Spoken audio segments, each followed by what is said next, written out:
You were against the idea of creating popular music. I don't think I knew what I wanted to do. Somehow one of his CDs or songs got to Diplo. Okay. Oh, Beyonce wants this. Is that what All Night became? Yeah. I literally got a lemonade tattoo. You should write with this guy, Henry. Yeah. Because he's just had a major Lazer hit. Yeah. And he had a Beyonce song. I can't believe you agreed to come onto this show.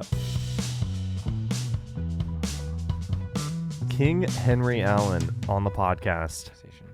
Would you have picked a name that had better SEO if you could do it over?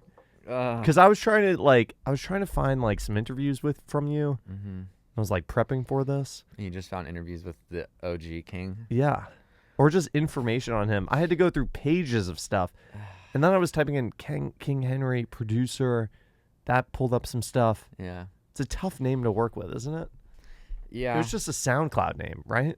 It was like a college SoundCloud beatmaker. My friend said to make it that, and I just made it. So no thought was put into it, especially not SEO and searchability. Why do you need a name though? Because that was just the thing back then. That was the thing. It feels weird in Nashville because no one does that. Yeah, but so I kind of hate it. No, do you? Yeah. But couldn't you just go by rebrand? Not even rebrand. Couldn't you just go by your name, or is that just not cool? Just Henry. Or Henry Allen, I don't know. Well, I think it's just Just Henry actually could be a good name. That's what I've joked about that. Because then people do sit down and they're like, what do I call you? Do I call you King? And I'm like, that's just awful. Why would I make you call me? It's just weird. Every time I meet someone, there's that awkward, not every time, but a lot of people be like, is your name Henry? Is your name King? Do I call you? I'm like, it's Henry. I go, just Henry. Just so Henry. That kind of should be it, but. I think that'd be a great name, Just Henry. It's just too late though. Why is it too late? What do you mean?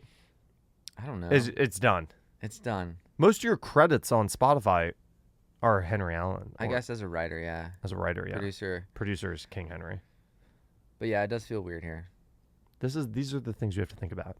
I know. But you don't think about it when you're in college and just uploading beats to SoundCloud. It's just King Henry. You're trying to be a DJ, so it has to have a cool name. You're just making choices that are going to affect the rest of your life. Yeah. When you have no capacity to be doing so. And you name yourself after a pretty horrific person. The worst king ever, right? I was trying to rebrand the name to be better. You are trying to give King Henry a second chance. Yes. When you started out, I don't know when, but when you started out, I guess as a kid, you were against the idea of creating popular music. You didn't want to go into pop music. Is that true? Probably. Maybe I didn't know what it was, but yeah. I definitely wasn't a pop music fan, if that makes sense. Because you were studying what, classical guitar? Yeah. So you were a classical music fan? Or not even? Yeah, I was more of a classical music fan.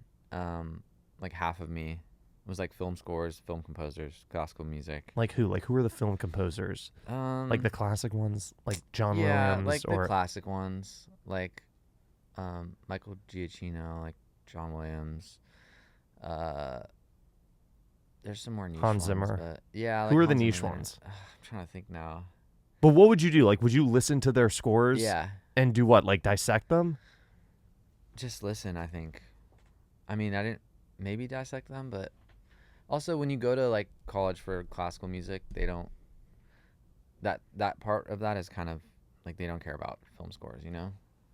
It's really? Yeah, it's kind of depending on the school, I guess. Maybe a Berkeley. But where I went, it was that was not really classical music. That was modern pop music, essentially, I think. What did you think you were going to do with a degree in classical guitar, though? Did you think you were going to be a classical guitarist? Or you just thought that was the only thing that you were interested in? No, I wanted to go to auto tech school because I was really into tuning cars. And my mom was like, that's stupid. I wanted to go to Phoenix to work in a auto tech school, to study auto tech and work in... That seems so much smarter than classical guitar, though. Maybe from a financial standpoint. Yes and no. No? But then what's this? How much can you make as a auto technician? How much can you? What's the ceiling of classical guitar? Okay, fair, valid. No, but hold on. Tell me your logic. What? So I guess there's probably only 5. You could probably count on one hand how many maybe more than one hand, but there's not that many classical guitarists, right? That's my point. a very good living. Hardly anyone. Most people I went to school with became teachers, right? Yeah. And of the classical students, there was only like 8 of us who studied classical guitar. Like no one studied classical guitar. And so then one of my friends in my class became the professor of our school. And that was like the biggest thing you could achieve. He took our teacher's job years later. But the rest of them just like teach guitar lessons. So maybe there is no real good argument, but I think my mom was like, I see more in you than an auto mechanic. Like she maybe was like, had the hindsight to be like, I think you can at least go down the music road and there will be more opportunity. So I did. But I definitely didn't want to become a classical guitarist. I don't think I knew what I wanted to do. But it was either Phoenix, Arizona or Orange County, California. And Orange County seemed a little cooler, I think, at the end of the day. Wait, so were you playing guitar as a kid, or you basically started playing guitar? No, I played from like 3rd, 4th grade. I started. And I took a guitar class like after school in elementary school. Or maybe it was during school. And then at like, how old are you in 6th grade? I never know the ages of people. I feel like when you graduate high school, you're 17, 18, minus 4, 14, 16, 10, maybe 12 10. maybe? Yeah, maybe, yeah. So around middle school, I started taking private lessons. Okay. And I just did. But that was like, I would go in. I didn't learn to read music, so I just took a CD with like Smash Mouth or the Pixies or whatever song my mom thought I should learn, like a Creedence Clearwater song or something. And I would learn it on tab. And then that was it. I would just learn a song every week. And then in high school, there was a like classical guitar class that was kind of not very legit, but it was a class, and I took it. And so I learned like some classical guitar pieces there. But basically, I went into Chapman University like in remedial, like I sucked, but I was in because the professor wanted me in. Why? I don't know. What do you like? Do you think Like I had to audition and I was good. So that's why. Yeah, but I couldn't read. But did you learn how to read doing classical guitar? Yeah, I did. But it was like that freshman year was brutal because all the kids I went to school with like were nerds and like went to like a lot of like music high schools and stuff. So they were like sight reading, like everything. So I was going in like barely knowing like how to look at a clef and like, you know what I mean? And so that was, and eventually it figured it out, and now I probably couldn't sight read anything, but. Really? I don't know. I feel like it's gone. Is that a valuable skill though to have? I don't think so, unless you're in an orchestra. Yeah. Like, does anyone in Nashville do anything but like charting? Numbers. I don't know. I mean, I'm a pretty good reader. Are you? Yeah, but this isn't about me. It can be. You studied music. I studied music, yeah. No, but you came out of the house for this, so this is about you. I did. What? Wait. So, but you were studying like solo classical guitar, or you were playing classical guitar in an orchestra? Solo. And then like quartets.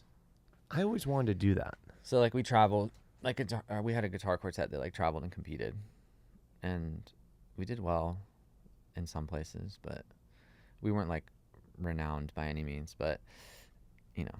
Wait, so how'd you learn production? So I took a class at our school called Music Technology that was like supposed to teach us how to use Finale. You know Finale? Yeah, the It's notation like Notate. software, yeah. And like teach us Pro Tools to like make a Demo or something. whatever, yeah. And the teacher who taught it, who got the job, try to make the story as short as I can, but he was this really eccentric LA like kind of mad scientist electronic musician guy, but his like charisma and personality got him the job because the dean of our music school just was also this very like outgoing kind of. Sounds like this whole school has no merit-based acceptance.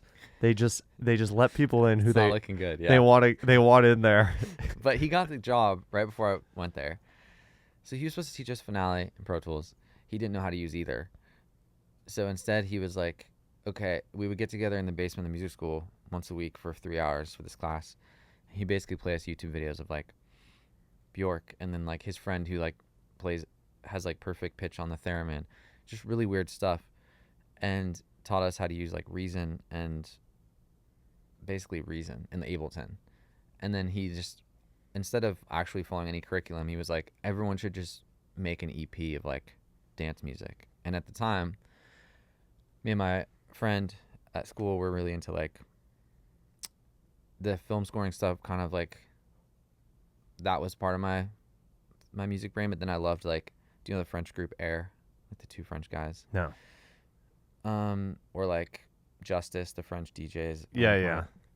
But more like, or like Royksop, like really weirder kind of electronic music. And so yeah, I was like, cool, I'll make an electronic dance EP or whatever. And then everyone loved it, so he asked to make another class, like advanced music technology, which then we just made a whole like album, each kid did, and he rented out like the classical performance hall, and we had a rave. And then he got fired because they realized he wasn't doing anything he was supposed to do. So, but I feel like this curriculum was actually the curriculum you needed. No, it was. This was the best thing you could Yeah. have possibly been getting taught. It was, and he almost like created this like, this like It's rebellion. like the School of Rock. It really was. We joked about it, and we called it like music tech was like the like label crew or whatever. And then a lot of us graduated and like made a group called Team Supreme that was like, we did these beat challenges, and like we kind of then started doing like throwing shows in LA at like the Echo and Echoplex, and it became a whole movement there. And so he really did start this like revolution of us, who a lot of us were like classical students who didn't know about dance music, and then created these just through a rave at the music school at like midnight. And like I still stay in touch with him. A lot of kids do. But yeah, Steve Nalepa is his name, and he's definitely responsible for the success of a lot of us. Cause Who else? I'm trying to think who else is in the class. So actually, funny enough, my friend David Street, who works at BMI, Yeah. and he has for a long time, he was in the class. There's a kid, Andrew Swanson, who produced under St. Andrew and Jemba Jemba. He was in the class, and he's the one who brought me to Diplo, which happened a little later, but like he was in that class. My friend Preston James, who runs a music production school in LA. I can't get over this guy. And actually, my friend Mike Parviti, he also now teaches at Berkeley doing electronic music, I think, whatever the program is there. This guy impacted all of A you. lot of people. And he got fired. He did. Because he really wasn't doing anything right. But he had like a really cool 4 or 5 year window where he created this like School of Rock rebellion. And I don't know what the program is like now. Like who teaches? You probably actually just go learn finale like you're supposed to. But so we were lucky to get this like, and he would bring in like crazy guest DJs and like BBC radio hosts who ran like BBC Radio 1, like at that time, like the gatekeeper to like dance music, Marianne Hobbs. Like she came in, and then I got her email, and I would just send her songs. So she was just playing my songs on BBC 1, which I didn't even know at the time how cool that was in college. I was just like, oh, my song's on, like, I can stream it, but it's like, that's like a big deal in the UK for dance music. So yeah, it was like a weird cheat code, and then he would just invite us to shows in LA. So we'd drive up from Orange County and go to like dingy bass clubs in LA with him, and literally he was Jack Black essentially. And were you into the dance music, or did you see it as a path that you could actually make a career out of, where classical guitar seems so limiting? No, I fully immersed. I was like, You were into it. yeah. Why are you into it? I've never been able to get into dance music. I think it depends how you get in. Like, for me, it was this club called Low End Theory, Yeah. which was run by some like old school LA kind of beat guys who spun vinyl, and a lot of like the Jay Dilla, like Madlib, like that was kind of the inspiration, like kind of like head bobbing, sample based instrumental music. There was a lot of like hip hop and rap there too, but I think immersing in that, like a dirty club that was like in Lincoln Heights, like not a good area, just like everything our parents would probably in college be like, don't do this. Like we would go there every Wednesday night for like 4 hours, get X's on our hands, and just like, and he'd bring in really cool guests. Like that club would bring in like, I don't know, like Tyler the Creator was like just pop in and do shows. Like I watched Tom York DJ from like 4 feet away. Like it was just this weird renowned place where like James Blake, a bunch of people would come. And I think that was the gate, like that opened the gates to me.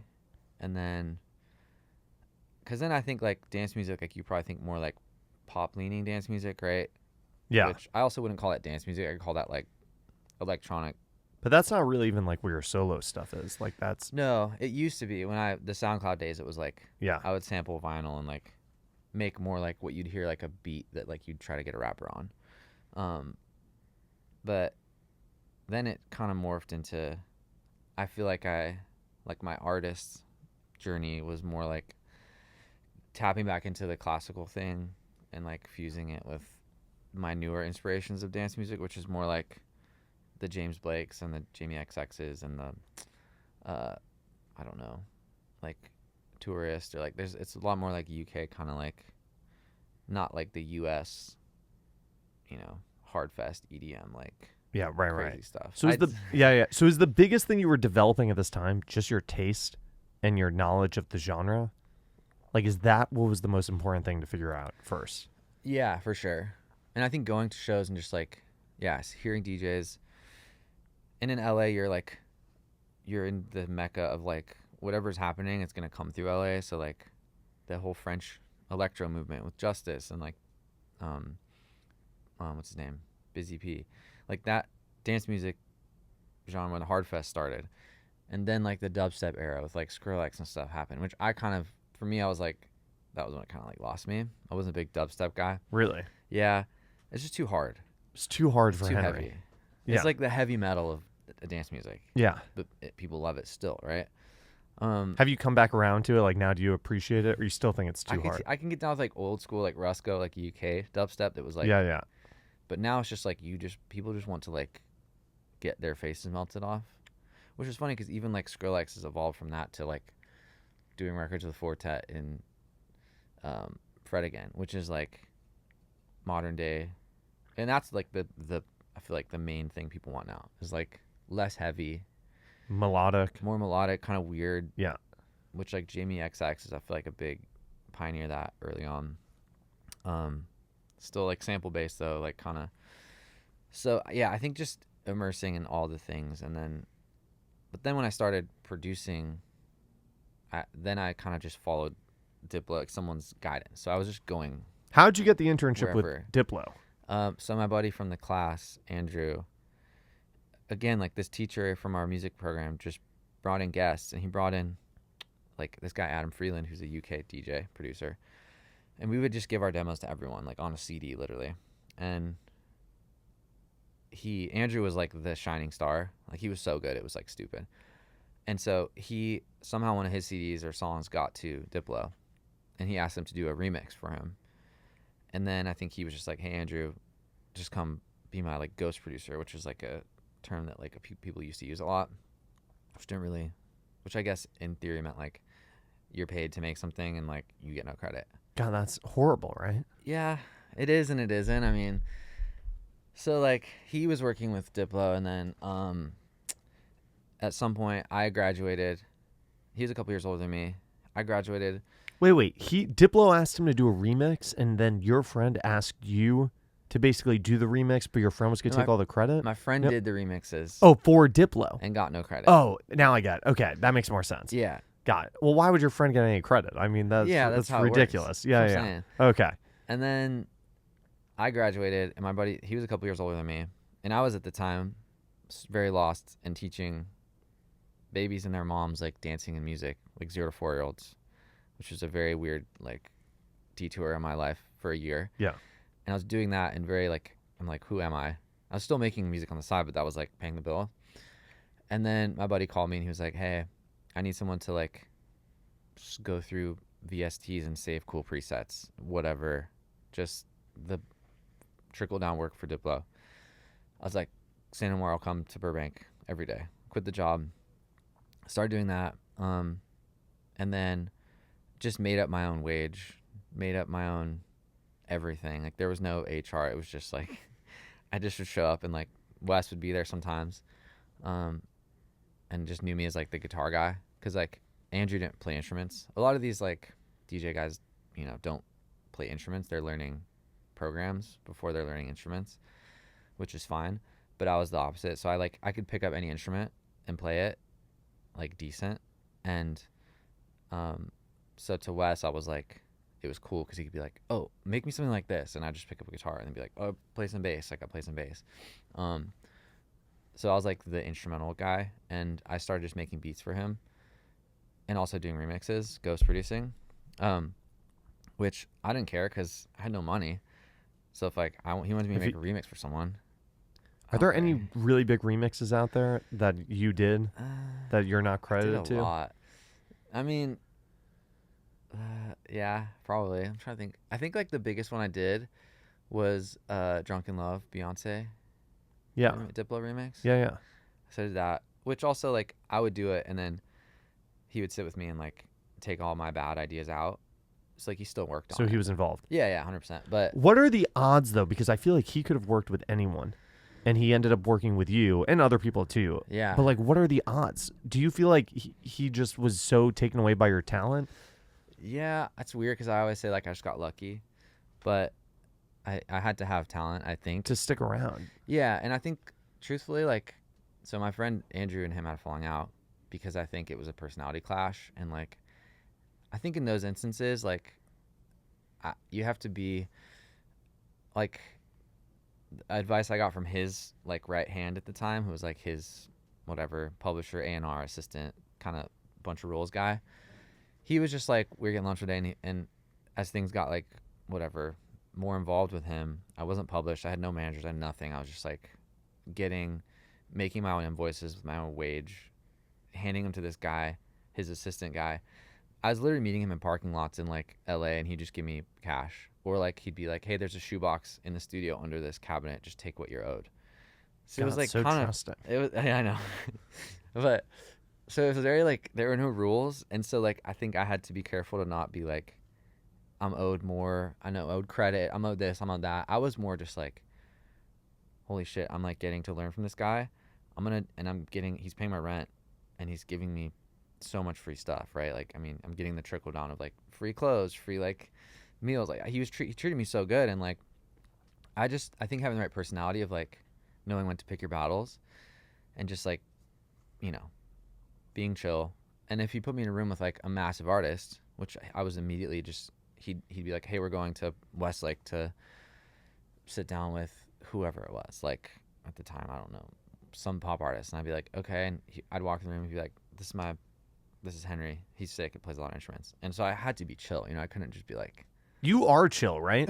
You're like the chillest guy ever. I hope so. Right? It's probably too chill sometimes, but like it may have hurt my business in some ways. No, be too really? Chill, but No. I don't know. I feel like I'm not like the outgoing, like, and especially in LA, I think personality is like so important to like hustling, right? Yeah. Like, you got to hustle. And I think I was never that good of a hustler. Like I was good at like, I would meet people through him and like build a relationship and then make it my own. But I never feel like I had the energy to like go crazy. I feel like that's why people like you though, because I feel like people in LA, it's like everything is, you probably have discussed this with people, but like everything is a hustle. But with you, it just feels like you're not trying to hustle anything. Yeah. I think I just always took the chill road and tried to just be chill and be like a good vibe. And not like overstep or like, you know, get cocky or like arrogant when you're in a situation with a bigger artist that like I'm not there because of me, I'm there because of him. So like I'm always going to respect their relationship and just subtly be like, but don't forget about me, you know what I mean? Yeah, and so then like all the remixes and whatever production stuff, eventually I would just make him beats. I'd make beats because he'd be like, hey, I'm with XYZ today, make some beats and come to the studio. And so I made like guitar beats, whatever. I made a beat and we went and wrote a song with Tehran, who's this guy from Trinidad. Him and his brother were writers. And then through the process of the A&R world in LA, became a Beyonce, like, oh, Beyonce wants this. And I had nothing at that point. No managers, no cuts, just Is that what All remixes. Night became? Yeah. And so then it's getting more and more serious, and they're like, oh shit, well, this kid is just like no one, and he wrote half of this song. We got to figure this out. And so like his manager called me and was like, hey, so like, do you want a deal or anything? I was like, I don't know, sure, like I don't know. And he's like, okay, cool. And the next thing I know, Ron Perry calls me, who at the time was running songs. Yeah. I was like, hey, who's your lawyer? I was like, I don't have one. He's like, okay, I want to send you a deal. I was like, okay, I could just send it to my email. And it sends me like a deal. Like to a my publishing email. deal. Yeah, to my email. And I'm just like, I have no idea what I'm doing. And luckily, my teacher, Steve, I was like, hey, do you know any lawyers? And he connected me with a lawyer who tried to help me through the deal. Eventually, she got fed up dealing with it because there were a lot of factors going into finding like a middle ground on this thing. But then I found another lawyer through someone else in LA who's still my lawyer. And whatever, 6-7 months later, got a deal done. It took that long to get the deal done? Yeah. Done? Probably at least. So I did deal with Ron at Songs. And Wes was involved somehow. And then, as Beyonce did or does still probably, it just tells you nothing, even when you're him. Like, yeah, I had to sign NDAs to like listen to the song. It was just crazy. And then it just came out because that was like how they kind of rolled at the time. Because I remember that was like a surprise album, and Lemonade. it came out as a movie, or something, exclusively on Tidal, which was stupid. Yeah. So when that came out, though, did that mean a lot to you? Were you like, holy fuck? Or were you like, okay, I guess I'll get to keep doing this? Or like, what was your personal connection and excitement level I think it was cool to getting a Beyonce cut? It was cool. I mean, I think like not many people, obviously their first cut is something that substantial, and I think I did recognize that. And obviously growing up, like my age, your age, probably, like Destiny's Child, Beyonce, that was like some Meant of the something. craziest stuff. Yeah. And I think now she's this legacy artist who's still really respected. But no, it was crazy. I remember it coming out. We were at Coachella because it was during Coachella, and we had a house there I had a house with him.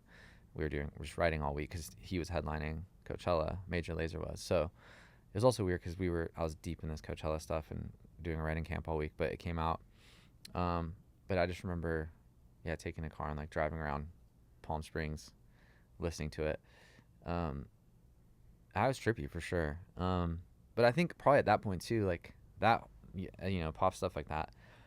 I think that song had been done for months or half a year, and we were just waiting. So at that point, like there's already so much music going on and I was traveling and flying here, and like it was just like so much happening. It was such a like spiral at that point, but still honestly the coolest thing ever. I literally got a Lemonade tattoo because of it. It's my first song. Why are you not credited as a producer on it? You're only listed as a writer. It's probably an error on Spotify. Really? Yeah. God. Or it probably, actually, I think that song specifically. Yeah. It credits someone else, but it's like Columbia's a master. I don't know. But it's like you. No, yeah, it's me and Wes. Yeah. And then what was the next? What was the next thing you had come out? Cold Water. Yeah, probably that. There's a lot of like other, things in the middle that were probably not nearly as substantial, but that was another like bigger one, I think. Yeah. That song was a huge hit. Yeah. Major Lazer and Justin Bieber. Yeah, that was cool. Yeah. That was probably more crazy to me because Bieber was still such a massive. Still is, but and that was obviously like a single that went to radio, and the All Night Beyonce thing was cool. I think like, but it wasn't a single. And I think the song was cooler, and like, but Cold Water was also cool. I mean, and it did so much that it was like fun to. That's the reason you met Sasha, isn't it? Because didn't her publisher say, you should write with this guy, Henry? Yeah. Because he's just had a Major Lazer hit. Yeah. And he had a Beyonce song. Yeah. So then they put her in a room with you, right? Yeah. That's the reason. Yeah. And then what happened? There was an artist who didn't show up? Yeah. So you guys got to write together? Yeah, we were supposed to write with Maggie Lindemann. He's like still somehow, I think, doing stuff. And she didn't, thank God she didn't show up, right? And Sasha came from like a coffee bean shift because she was working. She was at Coffee working Bean at Coffee Bean, yeah. and didn't tell me 'cause she was embarrassed, which is sad. But, yeah, no, we sat down and she was like, "Yeah, she's not coming." And I was like, "Well, why are we writing a song for her?" And she was like, "I don't know." And I was like, "Well, let's just make something we like then." And we wrote that day what became my first artist song actually, as King Henry. Which was what song? I'll Be There. I'll Be There. Me and her wrote it, and she sang on it. And then the next time we wrote her first song as an artist, which was Ready Yet. Oh. And then we kind of just became best friends for like a year. And we would just write every day, like our session. I would just be at Wes's house, and if she finished, I'd be like, "Come over." We would like get stoned and make songs, and yeah, we just like wrote like a ton of songs, mainly about being unhappy in our relationships that we were separately in. And then what happened? You both got out of the relationships, and then finally... Yeah, I got out of mine, and yeah, she's the first person I called as a friend, genuinely.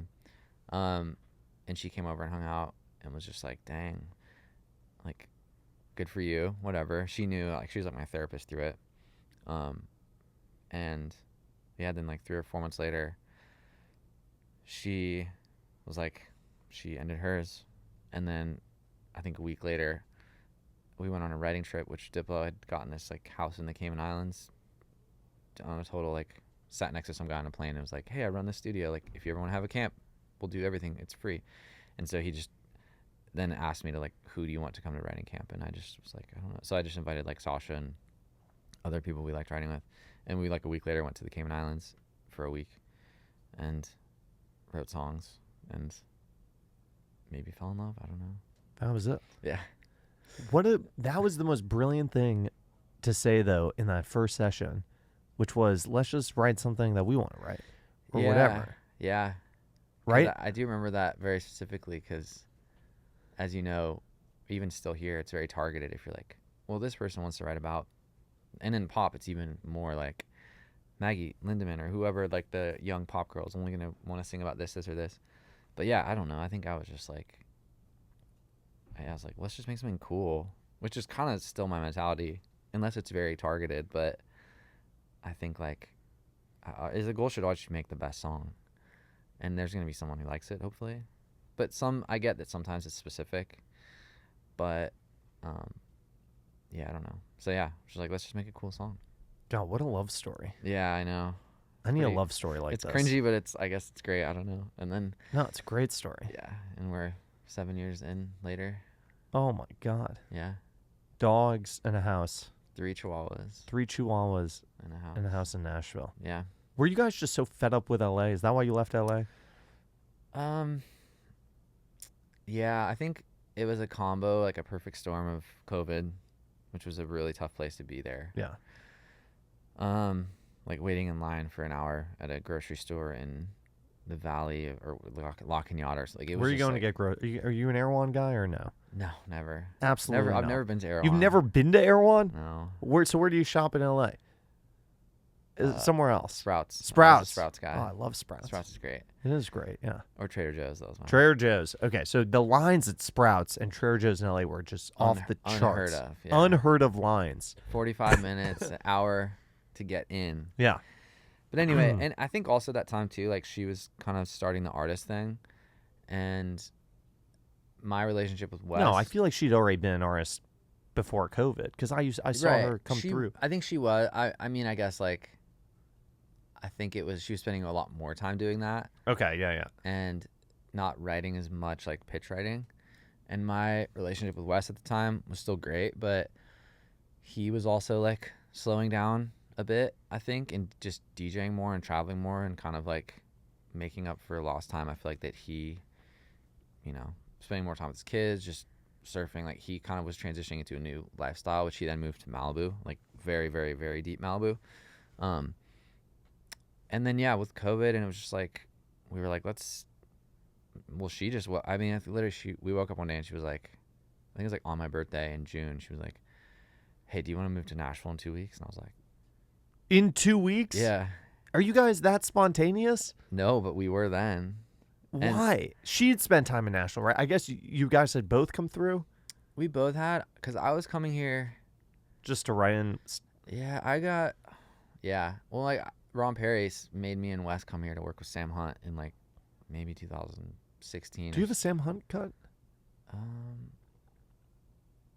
Well, Sasha and I did a song with him that Yeah. she put out, and I've done a few things with him. I did some stuff recently that I think one of them came out, but I made a lot of songs with him back then. Yeah. And then because we were trying to do a Diplo song with him forever, and we wrote a bunch of stuff that came out with other artists because he didn't want to do it.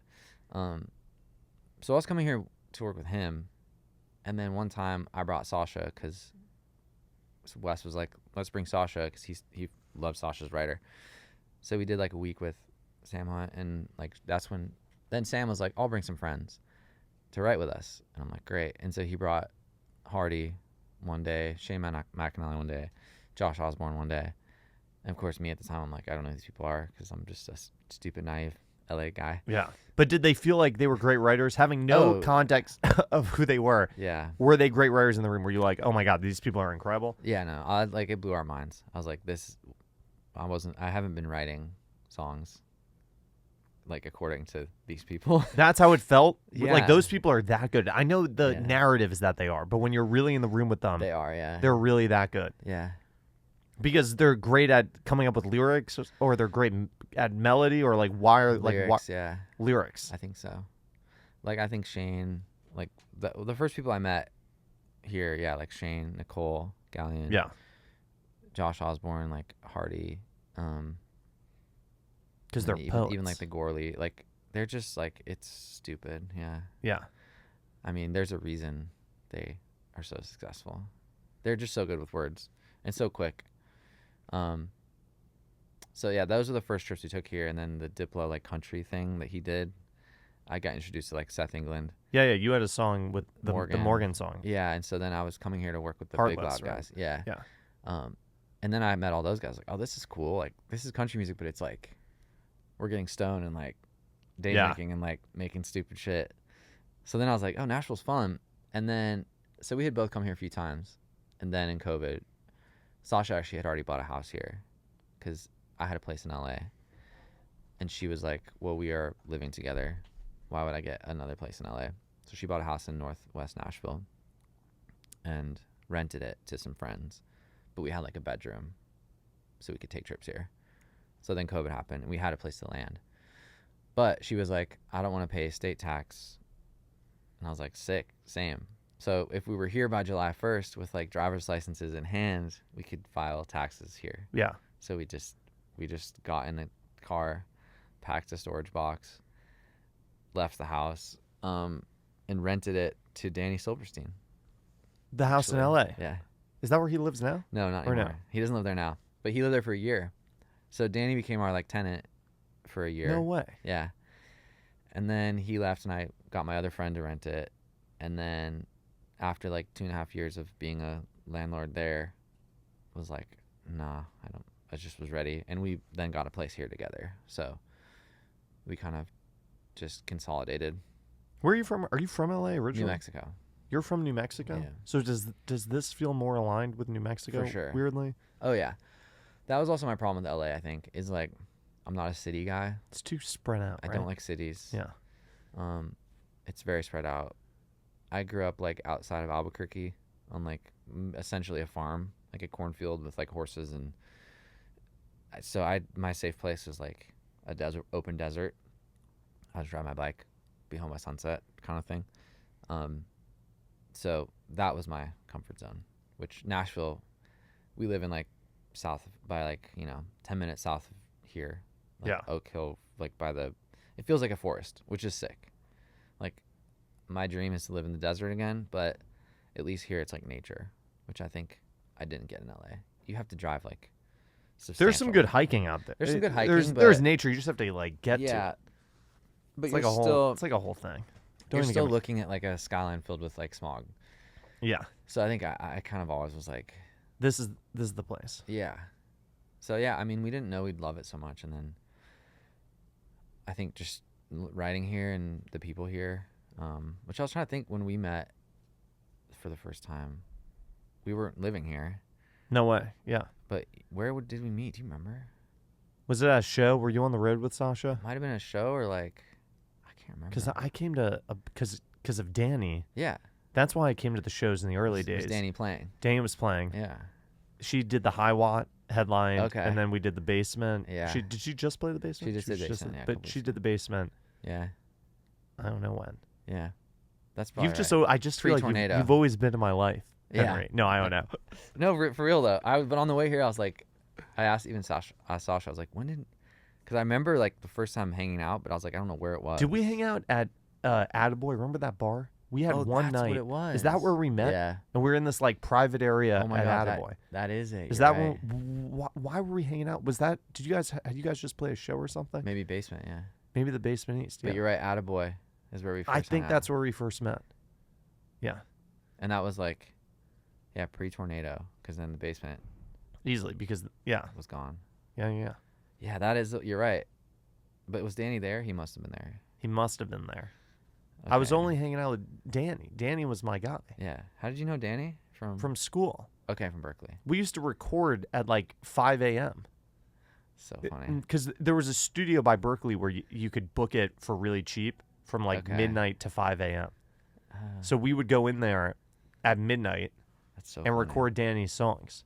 Wow. Maybe we did that a couple times. Yeah. Dang.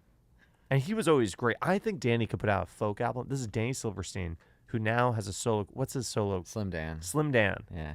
It's really good. Yeah. It's fucking unbelievable. But I think he could put out like a Ryan Adams like folk album. Yeah. That would just be absolutely know. mind blowing. I think that's what he should do. He's really good.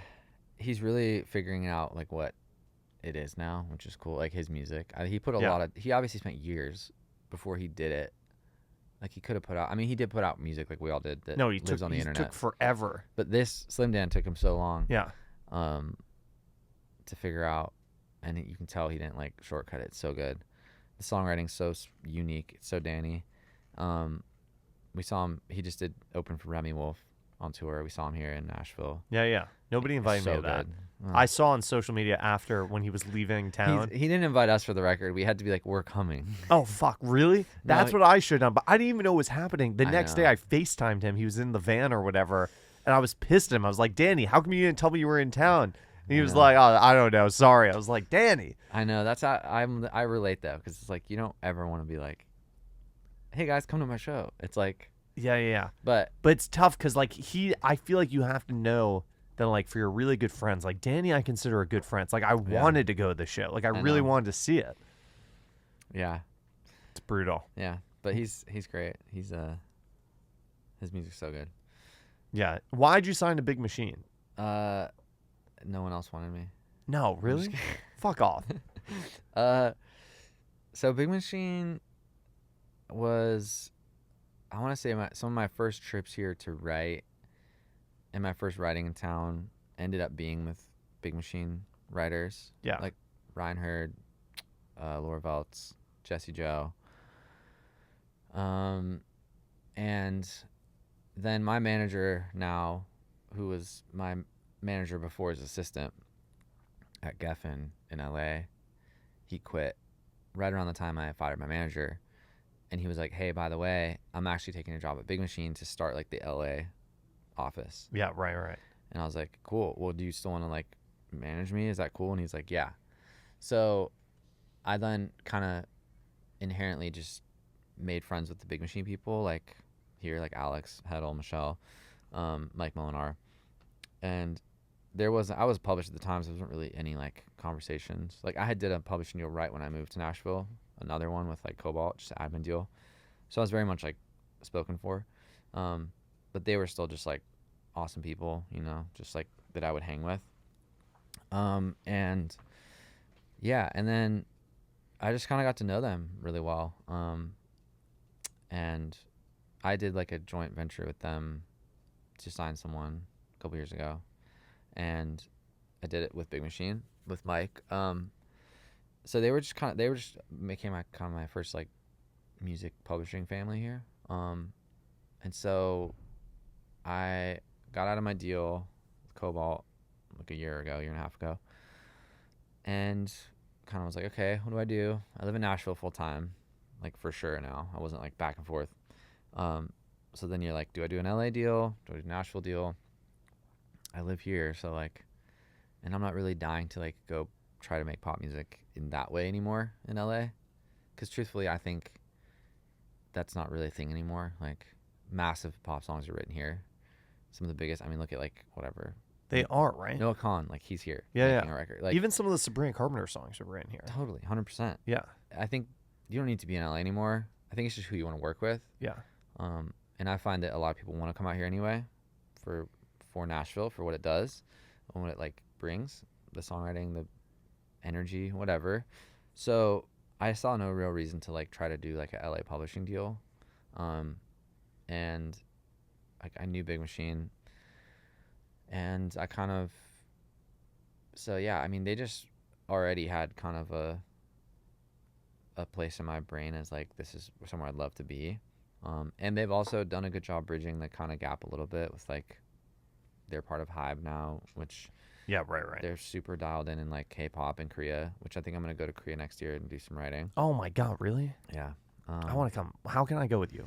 What excuse do I need? Can I just be your Just make it- assistant? Make a documentary or something. I don't know. Can we do a documentary? Yeah. How do we do that? I don't. It shouldn't be about me, but like I don't know. Just Let's do it. No, Okay. why can't it be about you? I don't know. I think it could be about you. Just writing music in North In North Korea. in That would South be a good Korea. documentary. That would be a good documentary. No, country music in North Korea. Yeah, I love it. I want to go to South Korea with you. Yeah. I'm never gonna go to South Korea with you. Let's be honest. Well, but you can come. I mean, no, I'm gonna get in your way. I'm not gonna come.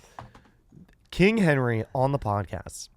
He's one of those people that people point to when you think about Nashville and how it's more than country music. They go, "Oh, Sasha and Henry are here. It's more than just country." That's what people say.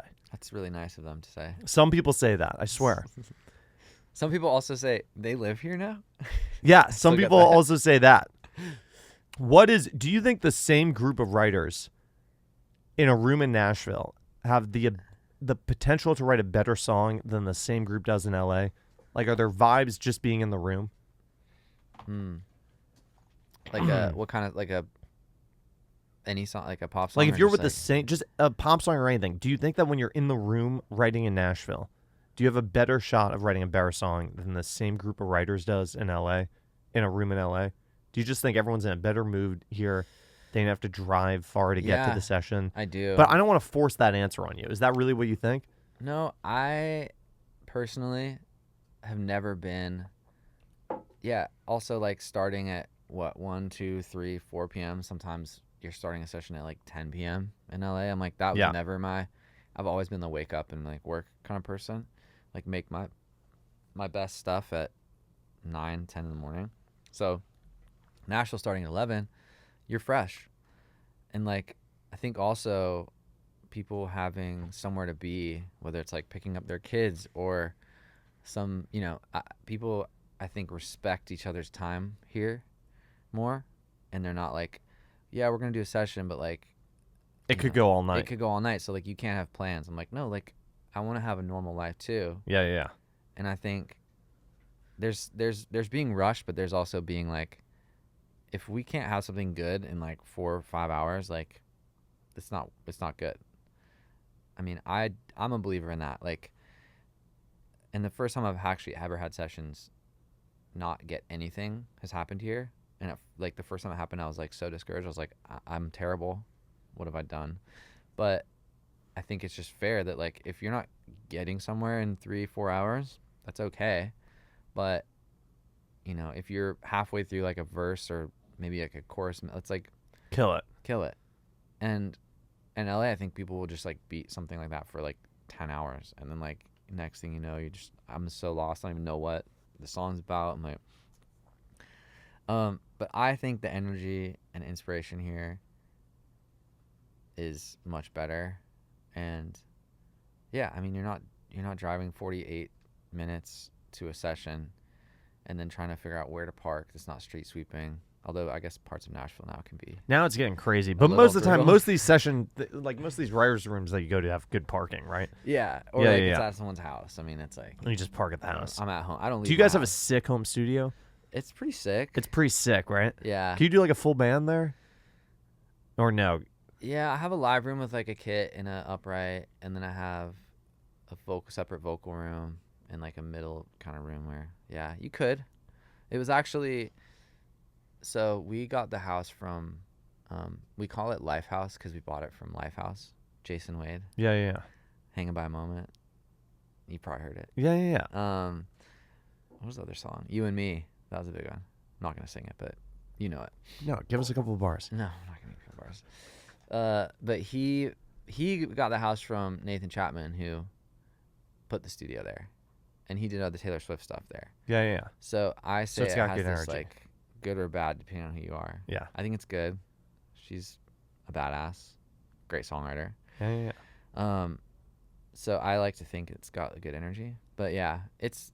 I mean, again, and talking about Nashville and LA, I could have. There's no way I could have that studio in LA. I mean, it's like it would cost so much to have that at your home, right? Yeah, right. So to have a separate studio at home that like isn't attached to it is attached to your house, but no one goes through your house, right? Just separate entrance. I walk down 2 minutes before my session. It's amazing. And everybody comes to you. Yeah. God, that's such a good life. I do like writing separate though sometimes, like not being the producer Yeah. or the track guy, because it is fun. And I feel like being in Nashville, I've become a much better writer. Like, it's fun to go just be a writer for a day and not be responsible for like a demo. So who comes over like on the, like, is it like artists who come over or other writers? And are you writing like every day basically or 5 days a week? I'll probably write like 3 days a week. Yeah. And then a couple of days are like production things I'm working on. Yeah. A lot of artist sessions, a lot of like, honestly, a lot of artists from Nashville who like people want Just to come come here, in and- like yeah. from LA or from New York, from London, like, which is still strange to me, but it's just what's happening. You're a big draw to the city. Oh yeah, they're coming for me. You're a big draw to Nashville. I think you're a part of it. Owes me. Yes. I think you're a part of it though. I do. I really do. Appreciate that. Yeah, I mean, and then just pitch writing too, like Big Machines. I mean, I'm getting, Yeah. you know, there some of the like writers there, like Matt Roy is like one of their writers, and he's like, I've written with him a few times, and he's like kind of gives me that same feeling like a Shane or someone where I'm just like, holy shit, like you're insane. Yeah. Like you just like let him go for a minute. Yeah, he's like, They've got it. Matt Roy's insane. He wrote this song actually that came 100%er that was on Riley Green record called Oh yeah. I can't think of the song, but I know what you're talking about. It's like How Early is Too Early to Drink. Yeah. Insane. I listen to the demo of Matt Roy's like every day. It's just so good still. But anyway. God. I gotta start a band. I gotta start writing songs. Yeah, why aren't you? I don't know. I'm not a very good songwriter. Uh, I'm really not. I feel like I should be in a band though. I gotta start a band. You do play sometimes. I play though. guitar. Yeah. You shred harder than me. I don't know about that, but I definitely play guitar. You play guitar better than me, unless I'm picking up a classical. Look, I have no You can classical destroy chops. me. Maybe, but my thing is, I feel like I want to be in a band, but I don't sing, and I don't really write songs, so I'm kind of at a loss. Like I'm gonna not be a key member in a band unless it's my band. Right. Like I'm putting this out in the world. Like I want to start a band, but I don't know how to do it. Like I don't know what capacity I should start a band in. I don't know. You know, my neighbor actually started a band, and she's just shreds. And is she successful? I think so. Grace Bowers, do you know her? Oh my God, she's your neighbor? Yeah, she's on my I street. love Grace Bowers. Yeah. She's unbelievable. I actually, I see her like every day. Does she have her own house? She's like 17. No. Is her so- parents yeah, around? her parents. Parents' house, right? Yeah. Yeah. But she drives, I see her every day on my street. She's been on the podcast. Oh, sick. She's unbelievable. She's crazy. But the thing is, I'm not as like, I don't play like she plays. She's unreal. No, I know. But like, What do you mean? You know, you were so quick to agree with me. You didn't have to do that. she shreds. She's unbelievable. She Yeah. did Star Band. Yeah. John Osborne produced her. Oh, sick. Okay. Her. Because I've been kind album. of watching her because she's maybe lived on our street for 2 years now. Yeah. And like, so much has happened in 2 years. I'm Yeah. like, Yeah. She's like, Would you It's get crazy. her into the studio and do I something haven't, with her? no, I haven't. I don't know what that would be, but that would be. I don't know either. I unbelievable. should have her over though. You should. I feel like she doesn't need me though. She's like crushing it. But I She's feel like sick. you and Sasha and Grace could write Yeah, something really, maybe. really killer. Yeah. We'll have to hit Or her. if you need guitar on something that you're I working on, you know. call her over. Yeah. I'll call you. Call me. You don't want to call me. Call Grace. She's your next door neighbor. King Henry Allen on the podcast. He just put out an EP like a week or two ago. Archives. I did. It is what it says. It's archived material Yeah. that's finally been released, seen the light of day. Yeah. Yeah. Why'd you do that? You felt like you had to put it out, or you just felt like you know? Yeah. I feel like I make so much stuff in between working with other people, Yeah. and I never know what it is, and like, but it exercises a part of my brain that doesn't get exercised writing songs or producing artists. And I have so much stuff, but putting yourself out there is terrifying, and putting music out is terrifying, because then it's like the stuff that comes with it now, which I still don't really do, but like promotion and TikTok and all this stuff. But I was at a phase where like I'm also going down a new road with my artist project with a friend of mine in LA, that we're doing it together, and it's like much weirder, more in the like you're like on a beach in Spain or like Cappadocia, Turkey or something. It's much like Burning Man, like kind of weirder Yeah. stuff, which is totally fun. So this is like I was kind of letting go of this era of my King Henry stuff, and those were like 6 ideas that I had, just that I was kind of like, you know what, I'm gonna put these out and like close the door on that kind of chapter of that project, sort of. I'm also saying this like it's like I'm Taylor Swift or something, but No, I get it though. And Yeah. then wait, but you gonna put out new music? yeah. like- So all the new stuff will be with my friend Phil. Okay, yeah. And I don't know. It'll probably just be both of our names, so it'll still be. Maybe it'll be just Henry. No, it'll be. I love the idea of just Henry. How great is that? It'll just be like King Henry and Von Bach, who's my friend Phil in LA. Yeah. But yeah, just like closing a door on that kind of a bunch of unfinished ideas that I was like a few I liked that I didn't necessarily want to like put a single name on it or marketing, but it was just like here's some stuff. I'm moving on. So, which Sasha like jokes she didn't even know it was coming out. She got really mad at me because I'm Really? like so scared of like self promotion. I can't even tell my wife. I can't believe you agreed to come onto this show. to be honest, I'm thrilled that you did, but it just seems so out of character. It is. I'm fully panicking inside every moment of this. Dude, this has been fantastic. Thanks for having me. I'm surprised you wanted me. No, I got the press release in.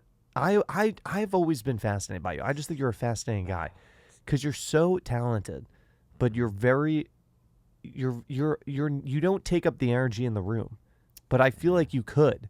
I feel like your talent kind of does. It's very nice of you to say. Yeah, I think my biggest fear is taking up the energy in the room. Yeah. What's that about? Because you just, it's just not important to you, or you don't want to.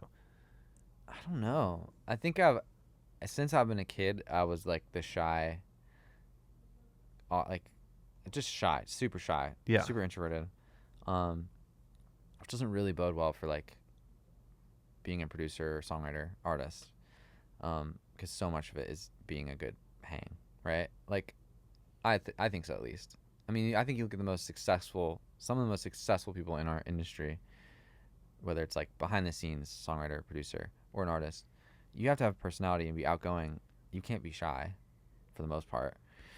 I feel like producers potentially can be. They can be. Producers get away with it because like it's cool to be like weird and like elusive. Which Maybe. like, I joke that I'm like, no, I'm just like elusive, but like I think it only works if you're like crushing it. Then it's like people want to know more.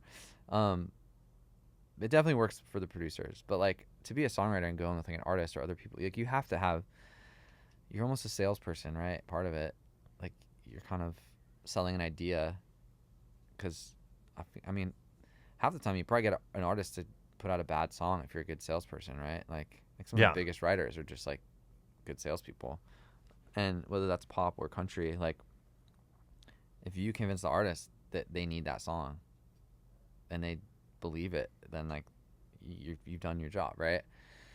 Versus like there's still obviously like people who are scared of their own shadow who are incredible writers who can get massive cuts too, but personality is so important, but I think that was a big hurdle for me once I went out onto my own, aside from like the Diplo stuff, and moved to Nashville. Then it was even a bigger step.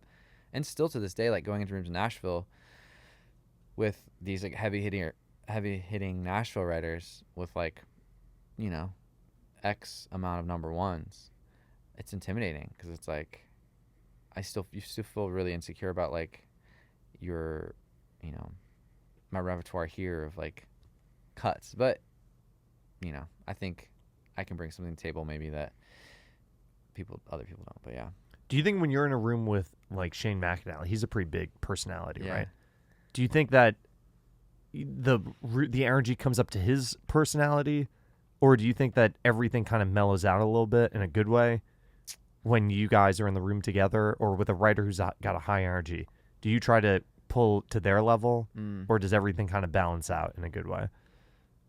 Yeah, I think someone like Shane, or he's very specific because he is very like high energy, and he is like, he'll command the room. Yeah. Just because he's like, his personality's just like chaotic but awesome and like energetic.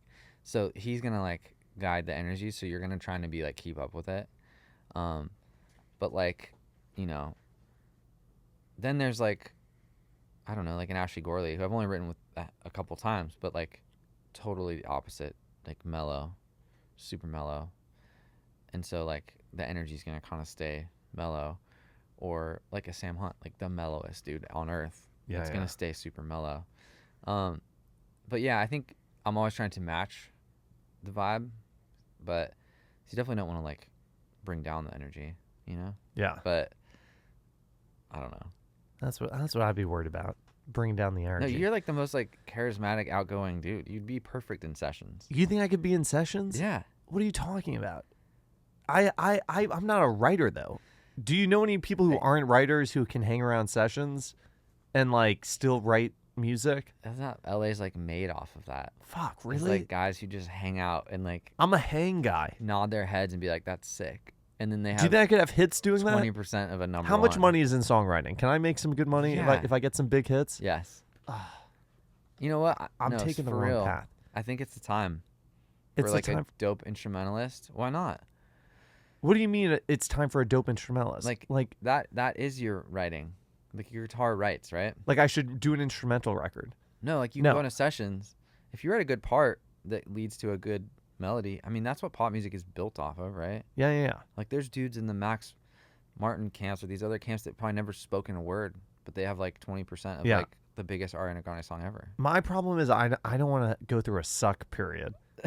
I'm worried that I'm going to suck for months or like a year. I don't know if my self-esteem can handle that. I feel that really hard, yeah. That's what I'm worried about. Yeah. How do I get over that? You just have to take it to the face. Just take it to the face. Yeah. But then I worry that I'm not passionate enough about it, because I feel like if I was more passionate about it, I would be willing to suck. But if I'm not willing to suck, maybe I just don't care enough. This is why I wrestle with. I do want to be in a band, though. I think I could be in a great band. I think you should. Yeah. I think you'll know when it's right. I'll know when it's This is honestly, you're crushing this, and you're so good at this. Like, I appreciate you're you doing saying something right. Seriously, this is like, I've seen you. I don't want to be like, oh, I've seen you grow, but like from when I met you, which was like, let's say 6-7 years ago. that. I think you've known me that long. Yeah, like, I don't know what you were doing then with Nashville. I was a guitar player. Okay, yeah. Yeah. Were you like touring?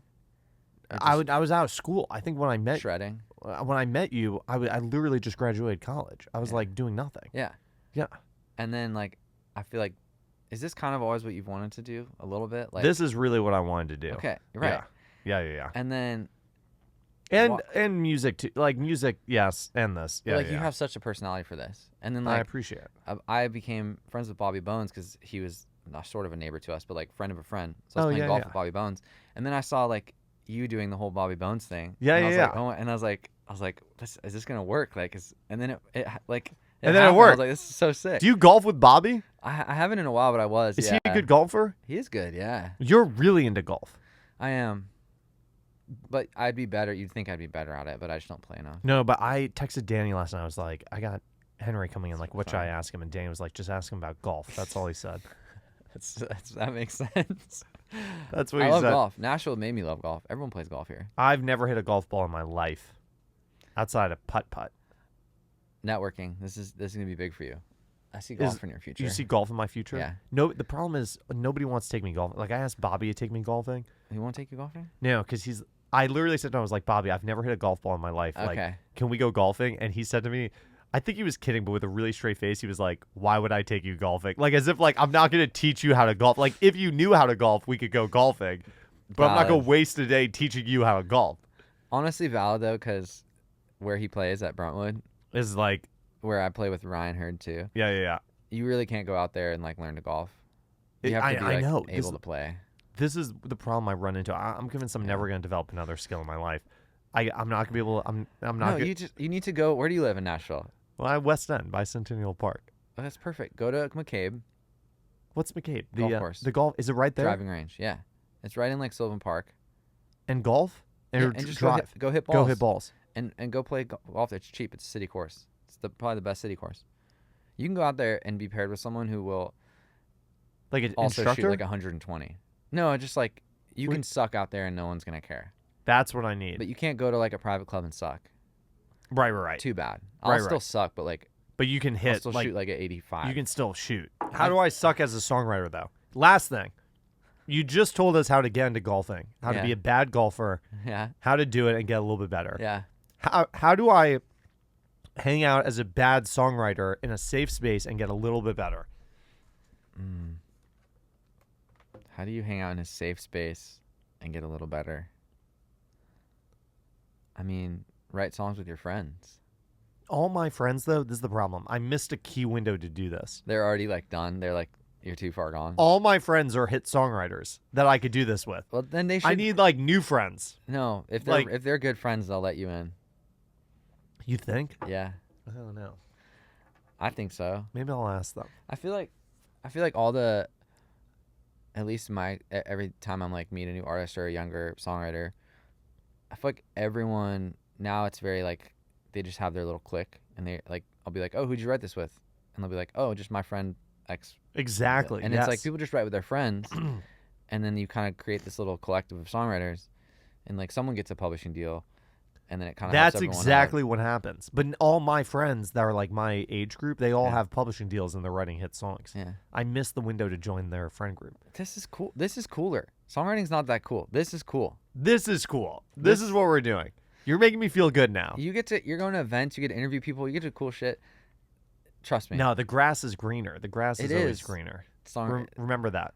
I agree, but you don't want this. You're on the right track. Not to sound like an old wise person here, but King Henry on the podcast, we got him out of the house. Out of the house. Trying to tell Zak Kuhn he's on the right track in life. I needed this today. I needed this this morning. I've been watching you for years. Have you? Right track. Yes. I appreciate it. Yeah. Ever since I met you. That's true. I've been watching you too. So don't go into songwriting. Okay. You should be in a band and shred. I want to be in a band. Tell our neighbor, Grace Bowers, who you know, to let you in. No. I couldn't be in that band. Are you too old for the band? Probably. But also, I want to be... Here's the thing. If I'm in a band, I want to be the guitar focus. Okay, There's no way I'll live up to her guitar playing. Very fair. Do you know the type of band I want to be in is like like Bleachers? Okay. Like that is the type of band I would want to be in. That I would have a blast being in a band like that. I will say that is part of like I don't ever want to be like the person on stage. Yeah. DJing is cool because you can kind of get away with being like a bit of like not the focus. It's more the music, but to play in a band like that, would be pretty sick. Be fun, right? Yeah, I know. Or like my newest obsession is Hermanos Gutierrez. Oh yeah. I'm like, obviously it's not me, but like that also would be like my dream. Maybe you need to be in a band. Yeah, except I hate the road. Oh God. Do you like the road? I like the road in short doses, and I hate touring, but I absolutely love playing that it outweighs being on the road. Gotcha. But somebody asked me, I was on the road with a band this year for 2 weeks. That was my limit. I was done. 100%. But I had a lot of fun, but I was also done. And then that same band asked me to go on the road for 3 weeks with them in Europe. and I turned it down. And all my friends were like, "Are you crazy? Smart. 3 weeks touring around every major city in Europe?" And I was like, "No, that sounds like we were going to Paris, Rome, like Italy, like we were going everywhere." I was like, "No, that sounds awful." And I love the smart. band. I love playing with them, but I was like, I cannot No. do that. But if it was my band, I think I would. Right. I think That's the also, yeah, back to back, like the road is brutal. I would love, like, I'll go do fun shows, like with Sasha. Like, Yeah. oh, we're gonna do like a late night show. Like that's fun. It's like a Yeah. one-off. You've done like love you doing did those. Colbert, right? Yeah, And, that's like the- yeah. Arguably the worst things to pop out and do, because like if you fuck up, you fucked up. There's no denying that you There's, like, fucked up. And I have, but luckily No, some you of the- fucked up a late night performance, I did on what was it? Maybe Jimmy Kimmel or something. and they have to do it again, or what happened? Yeah, they give you another take. And everybody looked at you. Sasha looks at you, and she goes, I think someone else fucked up, so I just pretended like I played it perfect. "Ah, Yeah, I didn't who have was to. it, Danny?" I don't remember who played on it. I don't remember. I was playing bass though, so it was pretty easy to. Bass is so easy. I love. That's the I dirty play secret. bass. I don't want to play guitar on tour. I want to play bass No, that's fine. because I want to be able to like, Easy. even if I'm like had a few too many beers before, like I'm still good. You're still good. Bass is so easy. I love playing bass. It's the Yeah. best. Like you think like oh, give credit to bass players. No, it's easy. To be a great bass player, really hard.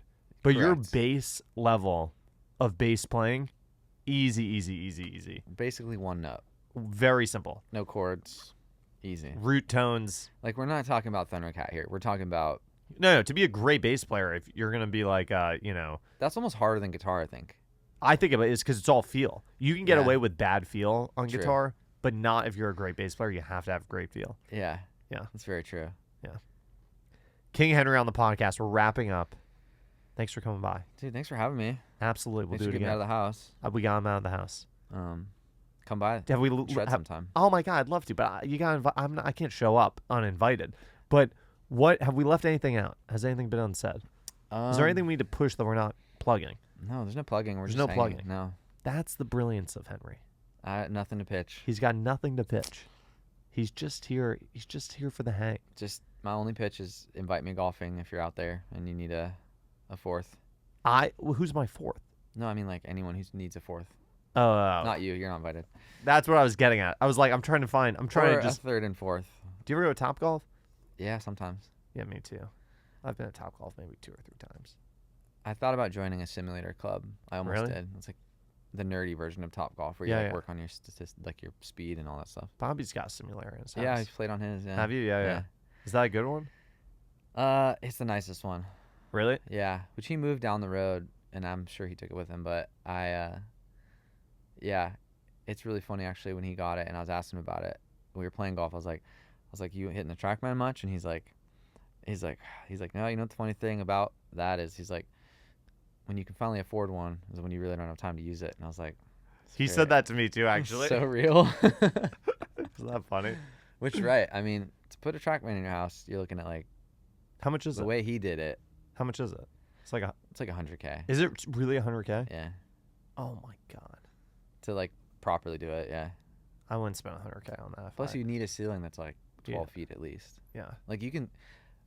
I follow r/simulator on Reddit. Yeah, when I yeah. was really into trying to build my own, and people build the roguest shit at their houses. Do you have one or no? No, Stupid. because it's like I don't want like a half-ass version of it. I would rather just have the real thing. If you had 100K just blow on something stupid, would you blow it on that? At this point, You had to spend on something stupid. You couldn't save it. You had to spend it. I would probably spend it on a country club membership instead. Really? Yeah, Get you out of the house. I would join. I'd join Richland. That's 100K? Yeah, it's more than 100K actually. It's like 150, I think. Oh my God. Brentwood is like 90. I've done all the research. I've been through it all. Oh my God. It's brutal out here because of people like me. 5 years ago, 6 years ago, you probably could have gotten in pretty cheap somewhere. Now you're driving up the prices. I am. They're really cursing your name when they talk about you. Us LA folk. But let the record show I'm from New Mexico. I just lived in LA. Let the record be shown. All right, we're wrapping up here. We're out of Okay. time. Henry, we Zach, did it. Thanks thank for you. coming on. Thanks See for you having next me, time. man. We did it.